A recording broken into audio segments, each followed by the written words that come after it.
Kirk math. All right, ladies and gentlemen, we are taking a look at our 8.1. We're starting module 8, and we're looking at the key features of a quadratic function. Now, quadratic functions we are going to use for the rest of the school year. We're going to be looking at them, graphing them, figuring out how to solve them without a graph, a whole bunch of things. So these are super important for us to know.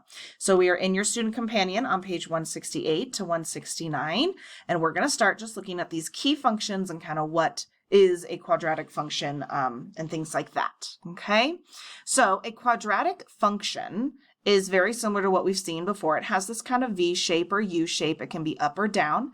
And if you remember back to when we looked at these types of functions before, there was always a parent function. And the parent function is very similar to like a real parent. It's like the original, right? It's that OG person, this OG graph. This is where we start. And then from here, I can translate my graph or reflect it up or down and get another type of quadratic function. But this is our parent function. So in your notes, you're going to write down what is the quadratic parent function. Well, it is always going to be f of x equals x squared. Okay, if I put it into a table, this is what it would look like. So if x is -2, then I would square that and get 4. So my point would be -2, +4 right here. If x is -1, square that and get +1. So -1, +1. If x is 0, then y is 0. 0 squared is 0. And then vice versa on the other side. So this is what our graph looks like. And this little curve thing, it's called a parabola. Parabola. Okay, there you go. So this is the most simplistic function in the quadratic family, is this parent function right here. Okay, so we need to know that. Now we have some other things we need to know. So the vertex of a quadratic function is the highest or lowest point. So we're writing this down on the graph. It's also that turning point. It's where the parabola turns and goes the other direction, right? So my vertex is right here, 0, 0. So the vertex of our parent function, so if I'm looking specifically for my parent function right here, the vertex of the parent function is always going to be 0, 0. Okay? Okay, the axis of symmetry, or axis of symmetry, okay, so the overall definition of that is the line is a line that intersects the vertex and divides the parabola in half. Oop.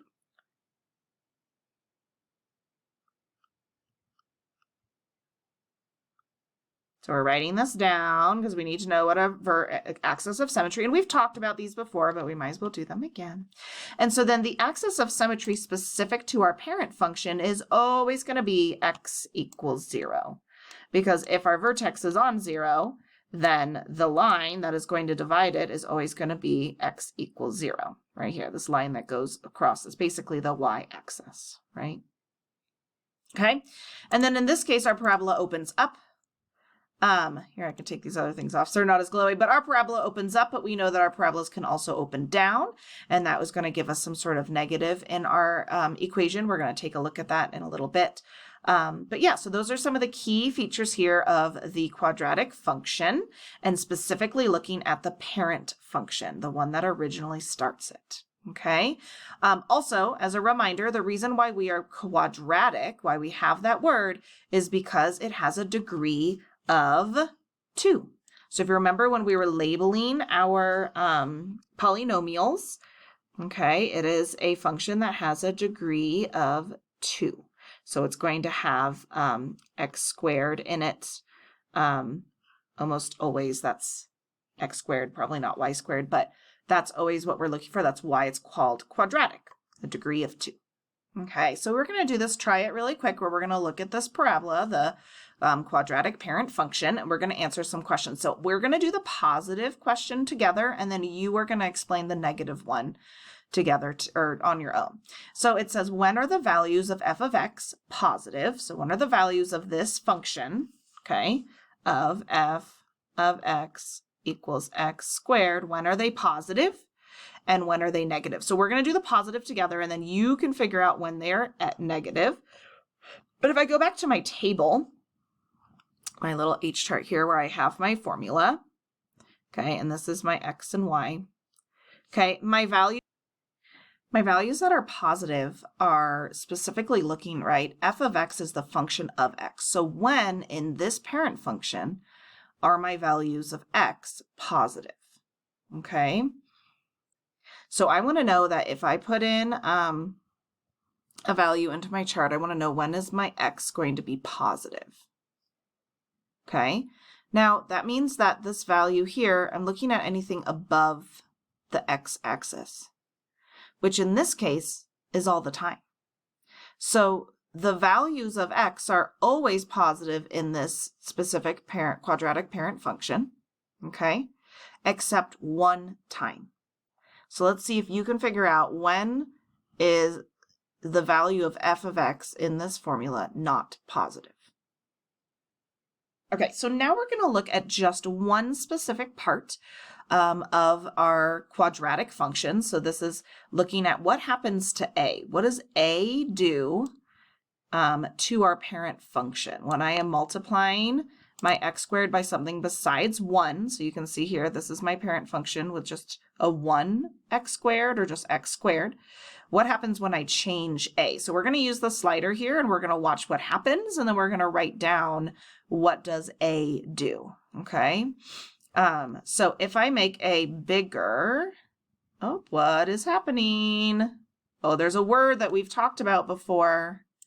If I make a smaller and I start making it smaller than 1, what is happening?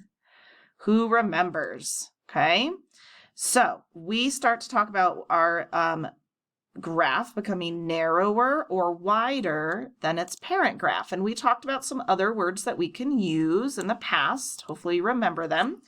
Okay, so basically A is going to change. It's going to change the shape of the parabola. Let me write this out. Okay, so here's our rule. A is changing the shape of our parabola to either wider or narrower than the parent function.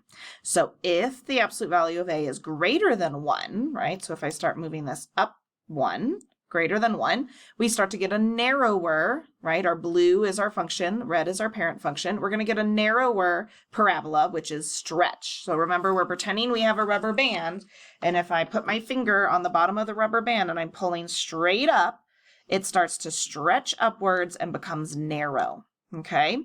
If the absolute value of A is less than 1, then it's almost like I'm relaxing my rubber band and it is getting wider, which was shrinking or compressing, okay? Those are the words that we need to know. So now we know that A is changing the shape of my parabola, narrow or wide. Okay, but now let's look at the sign of A. So how does the sign of A affect my graph? Well, here we have two parabolas that are graphed. They are identical except for the sign in front of A. So red is positive and blue is negative. So you can see here that as I slide, okay, that's why we're talking about that absolute value there, because it's making it narrower. So even though it's a -3, it is still making my parabola more narrow than the original one. And the negative and positive affects which way it faces, okay? So when A is greater than 0, or when it's positive, we're going to have an upward facing parabola. When A is less than 0, or when A is negative, we're going to have a downward facing parabola, okay? So that is how the sign affects my parabola. Okay, so you're going to try this one, but we're going to actually take a look at the previous page to kind of play with the slider a bit. We're looking at now so we know how it affects like upward and downward facing, but how does it affect the domain and the range of this function?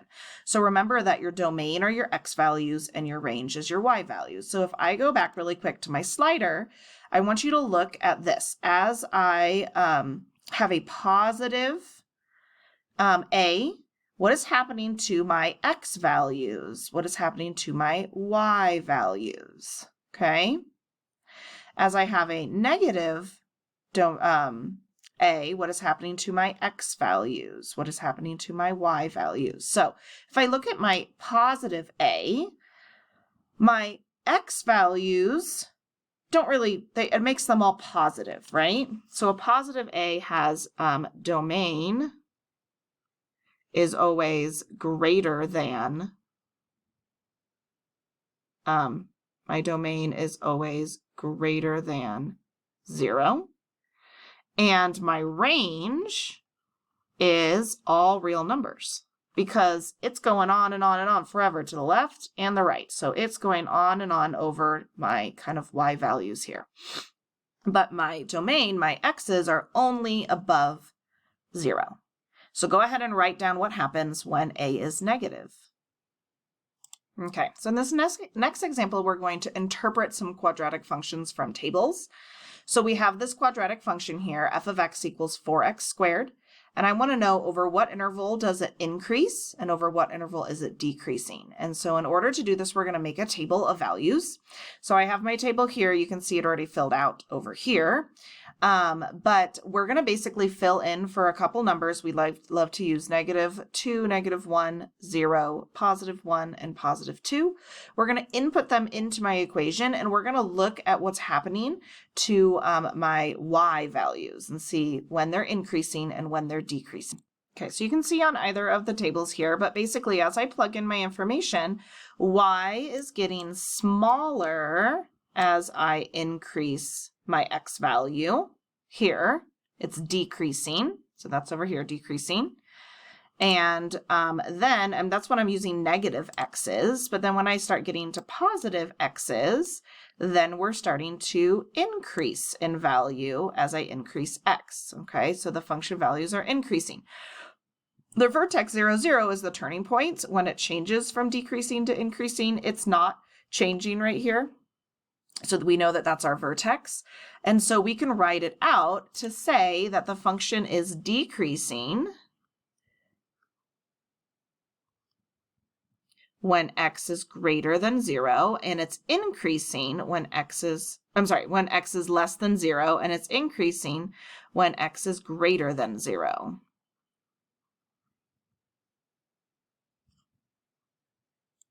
Okay, so on this one, it's saying that a function in this form, in the quadratic function form, increases over the intervals of x is less than 0 and decreases when x is greater than 0. That is the opposite of what we just did on the last page. So if I go back and I look, it's going to be the opposite of this. So when I have negative numbers, this is increasing. And when I have positive numbers, this is decreasing.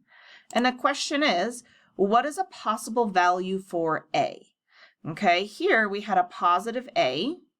What possible value could we use to get the opposite result? All right, skipping example 4, we're on example 5. I want to look at two different parabolas and compare their rates of change for specific intervals. So we have two functions here, f of x and g of x. The very first step is we graphed these two lines, okay, and you'll be given graphs sometimes. I want to know specifically how is their rate of change just between the numbers 2 and 4 on the x-axis. I'm basically looking at what is the slope of this section of the parabola compared to this section of the parabola. So the first thing they did was find the values, well, we graphed, and then we found the value of each endpoint of my criteria here. So we said, well, what if the function for f is 2? What is y? What if, f of x is 4? What is the answer there? And then they did the same for g, for between if x is 2 and x is 4. Then we're going to find the slope, because we said we're basically just looking at the slopes for this one section of the parabola. So they use the slope formula here, Remember that our answers are y's and the f of x, right? It tells you these are x's. So they subtracted, and the slope for the first one's 4.5, and the slope for the blue one is 9. So what that means is the rate of change for function g is twice the rate of change for function f, okay? So therefore it, on average, increases twice as fast each time.